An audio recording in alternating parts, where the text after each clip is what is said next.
Right. Hey, how's everybody doing today?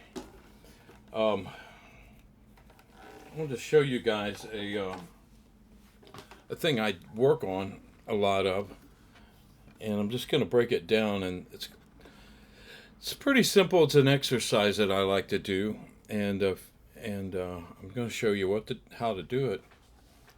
And has nothing to do with getting fast or anything like that.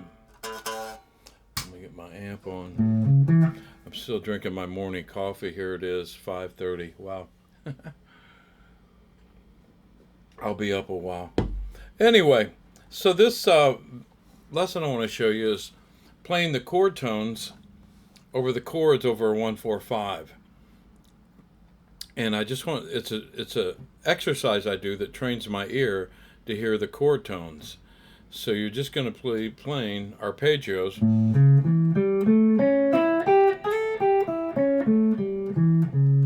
over the chords. So when it goes to D, you're going to play a D7 arpeggio.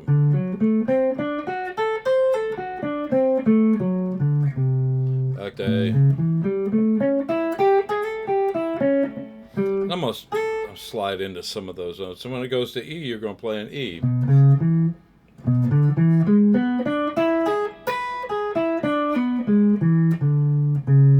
Back to A.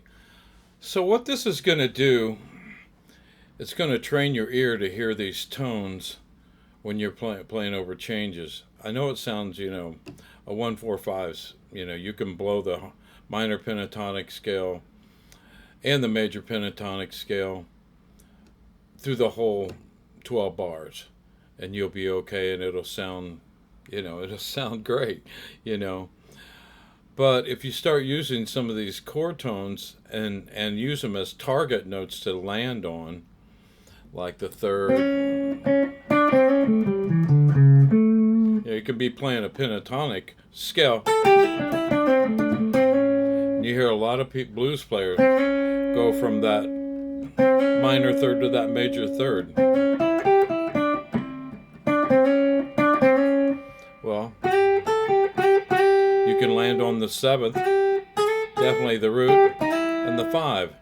So get your ears trained to hearing those 4 tones that you can land on over each chord. So when that changes to a D9,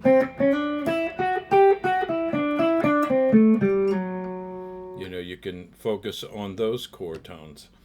So this exercise, it's an exercise I do. I put on a slow blues, and over the 1 chord, I'll play the arpeggio of the 1 chord. Then when it goes to the 4 chord, goes to the 5, I just use the chord tones of each chord. And again, it's just an exercise I do. It trains my ears to hear those tones. And it also, gets your hand, knowing where those chord tones are on your guitar. And I'd recommend using all 4 positions. I put up 4 videos of the root position of this arpeggio. Then I started on the 3rd. Whoops, my bad. Then on the 5th. The 7th.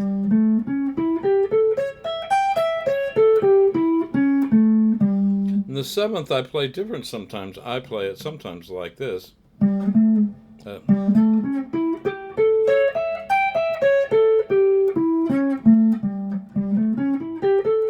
Same notes, just a different place to play them. I think I put both of those positions on the video when I did the video. So, find those videos in my archives and go over them. And then you're going to have to transpose them over, to the key of D and then E, which you should do anyway, And I recommend you try doing this exercise in other keys. Do it. I'm going to do it in A today, but on other days I might do it at C and B flat, Anyway, it's just a little exercise that gets you used to hearing the chord tones and breaks you out of that minor major pentatonic box.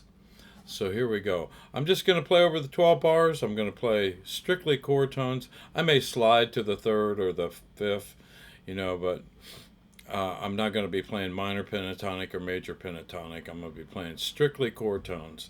And that's what you want to focus on when you do this. I'm going to need a hit of coffee. Okay. And if I miss a note, I do. Anyway, there's a reason I said that. But anyway, here we go. Oh, let me make sure you can hear what I'm doing here. Okay, let's start.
So I may hit a couple wrong notes. I don't think so. Yeah, well, I was trying to play some passing tones or something there. But anyway, it's hard to do it, to be honest. But that's what you should do. I would say take a half hour out of your day and just do what I was doing. Get yourself familiar with hearing those tones, and then start using them with your pentatonic scale.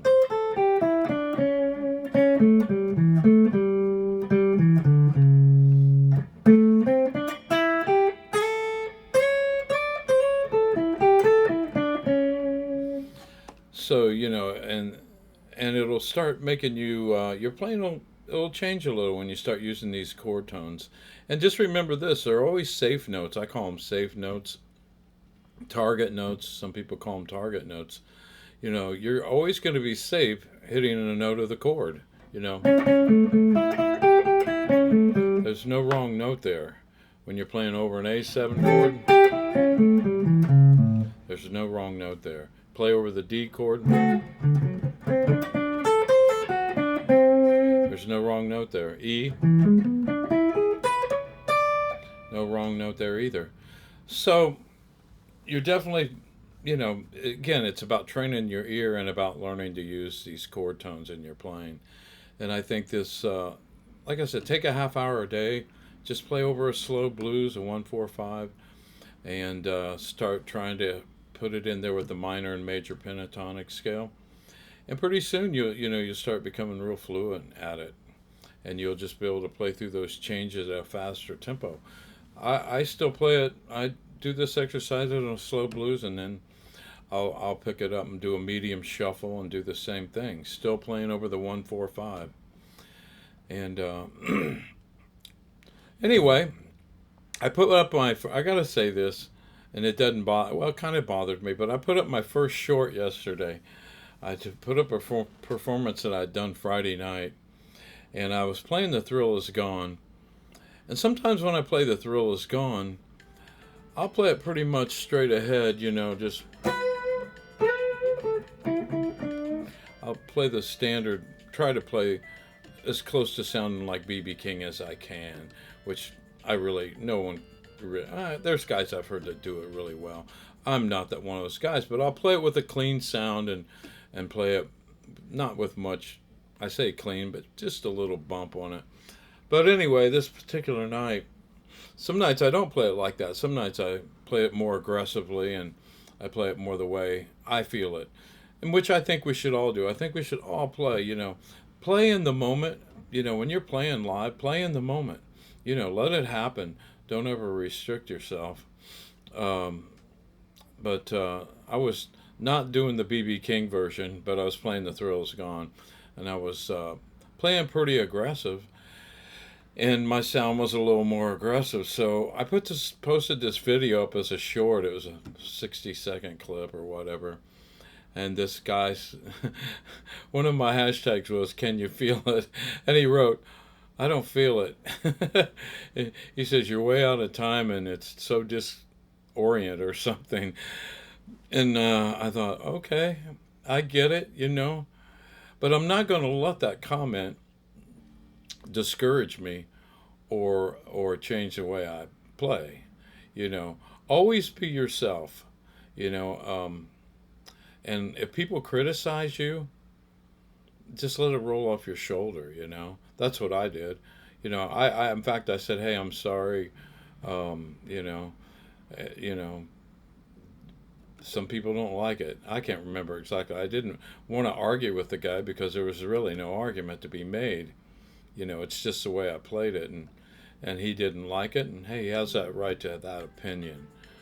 But so when you're playing and someone's criticizing you, just let it roll off your shoulder. Go, hey, I'm sorry. This is just the way I play it. Well, listen, practice, work on these chord tones.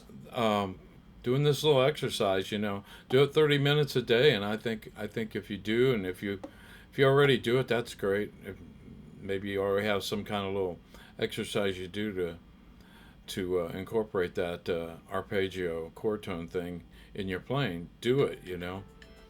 Well, listen, I'm gonna get going. I might be back later tonight, but you all have a blessed evening and practice, practice, practice. Have a great one. Oh, don't forget to hit the subscribe button and tell your friends, your neighbors, your dog, your cat, your mom and dad, your aunts and uncles, even your enemies, tell them about my YouTube channel and tell them to hit subscribe and I don't even know what that little bell means. I saw somebody on their video, hit the bell. I'm like, what bell? Oh, and then I finally found the bell. I don't know what that means. I guess it means, I still don't. I'll have to research it. But anyway, hit the like button, or yeah, the like and the subscribe button. And if you got any comments you want to make them. Even if they're bad. I'm open to criticism. That's how we all learn sometimes. I mean, particularly the guy that commented. I don't think that was criticism. I think it was just an opinion. But if you want to criticize me, and I have been corrected a few times on what I've said, and I don't mind it. I appreciate it. All right, well, listen, I'm going to go. Y'all have a great night. See ya.